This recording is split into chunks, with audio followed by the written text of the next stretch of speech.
Assalamualaikum warahmatullahi wabarakatuh. Ketemu lagi dengan Bapak Muhammad Muhammad di pembelajaran tema 6, subtema 1, pembelajaran 3.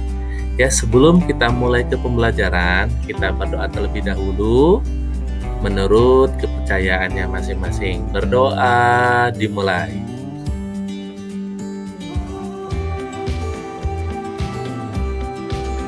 Doa selesai. Oke, kita mulai saja pembelajaran kali ini. Bapak akan membahas tentang tema 6, menuju masyarakat sejahtera. Subtema 1, masyarakat peduli lingkungan. Pembelajaran ketiga.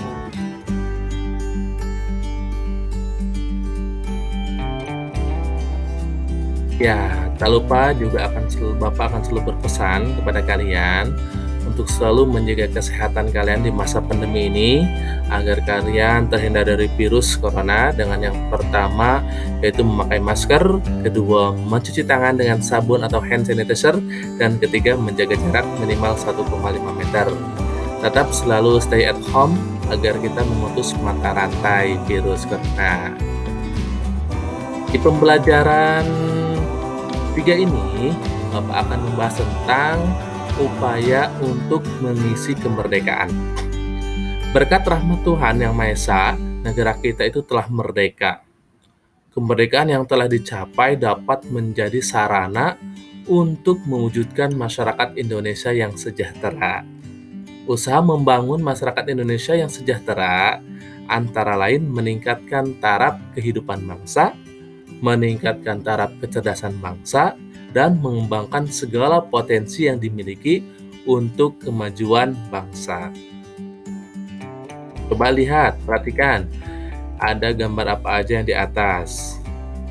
Gambar di atas menunjukkan pelajar-pelajar Indonesia sedang belajar dengan bersungguh-sungguh.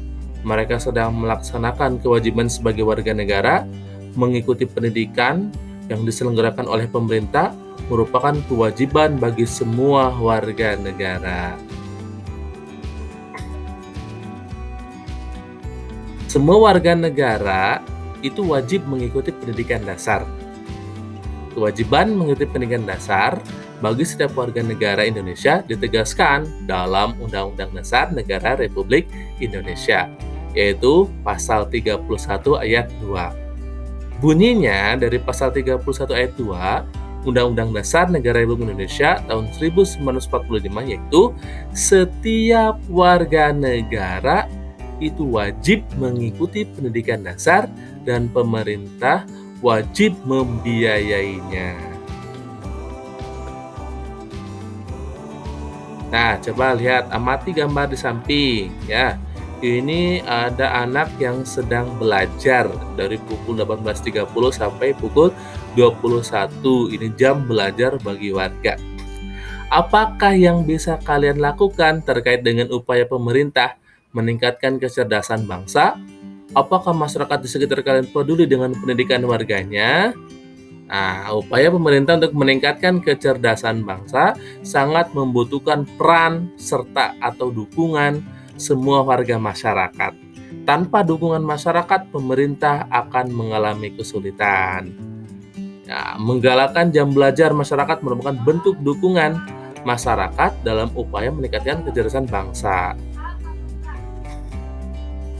Nah, ini adalah latihan yang ke-1 ya. Latihan ke-1 yang nanti sama kalian dicatat di buku tugas kalian. Nah, yang pertama itu, apakah yang dimaksud dengan kewajiban? Kedua, sebagai seorang pelajar, apa sajakah kewajiban kalian baik di lingkungan sekolah maupun lingkungan rumah? Yang ketiga, bagaimana sikap kalian terhadap kewajiban kalian miliki? Mengapa kalian harus bersikap demikian? Dengan melaksanakan kewajiban, berarti kalian berperilaku positif. Berperilaku positif merupakan perwujudan dari sikap dalam memaknai proklamasi kemerdekaan. Kemerdekaan agar terbebas dari belenggu penjajah. Perilaku positif berarti perilaku yang sesuai dengan norma-norma dan aturan dalam masyarakat. Perilaku positif tidak berarti perilaku penurut, tetapi lebih dari itu, antara lain mandiri, kritis, kreatif, berani, membela kebenaran, serta menjunjung tinggi prinsip-prinsip, asas-asas, dan tujuan yang telah disepakati bersama. Nah, ini adalah latihan yang kedua ya. Nah, di sini nanti kamu buat 10 upaya yang dapat dilakukan untuk mengisi kemerdekaan. Ini Bapak berikan contoh satu. Pertama yaitu adalah rajin beribadah sesuai agama. Ya, ini pun sama, nanti sama kalian dicatat di buku tugas kalian.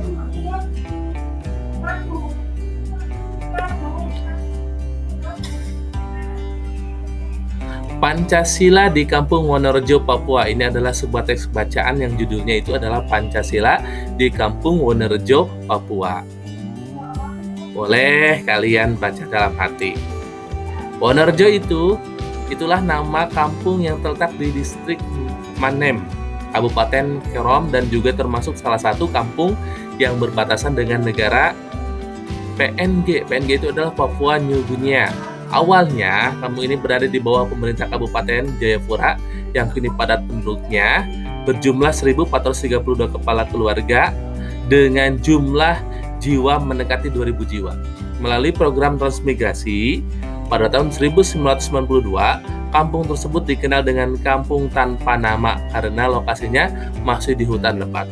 Pada saat itu, untuk membuka pembangunan pada satu daerah, kampung tanpa nama itu menjadi salah satu kampung yang dipilih sebagai penempatan transmigrasi yang awalnya dikirim dari Jawa Tengah melalui kapal laut. Ya, kalian boleh baca dalam hati ya. Kampung Wonorejo dapat dikatakan sebagai Indonesia kecil. Masyarakat di dalamnya berasal dari berbagai macam suku, seperti Batak, Sunda, Makassar, Jawa, NTT, NTB, Maluku, dan Papua. Toleransi agama antar warga cukup bagus, kesadaran masyarakat cukup tinggi untuk senantiasa menjaga keamanan lingkungan, kerukunan, hidup antar warga, walaupun berbeda-beda suku dan agama, serta semangat gotong royong tetap lestari di Kampung Wonorejo. Nah, setelah membaca teks bacaan tadi, ya di sini ada yang tugas yang ketiga, yaitu latihan ketiga. Berdasarkan teks bacaan di atas, jawablah pertanyaan berikut. 1. Apakah judul bacaan di atas? 2. Apakah kata kunci pada judul bacaan tersebut? 3. Apakah informasi dari bacaan tersebut berdasarkan kata kunci pada judul? 4. Apakah yang dapat kalian lakukan sebagai warga masyarakat dalam memaknai kemerdekaan? 5. Bagaimanakah pelaksanaan kewajiban kalian sebagai warga masyarakat? Ini dicatat di buku tugas kalian ya. Jadi tugas kali ini ada 3.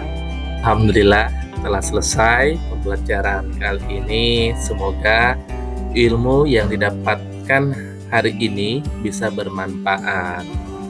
Tak lupa juga Bapak selalu berpesan kepada kalian untuk selalu menjaga kesehatan di masa pandemi ini dengan melaksanakan 3M. Wabillahi taufiq wal hidayah. Wassalamualaikum warahmatullahi wabarakatuh.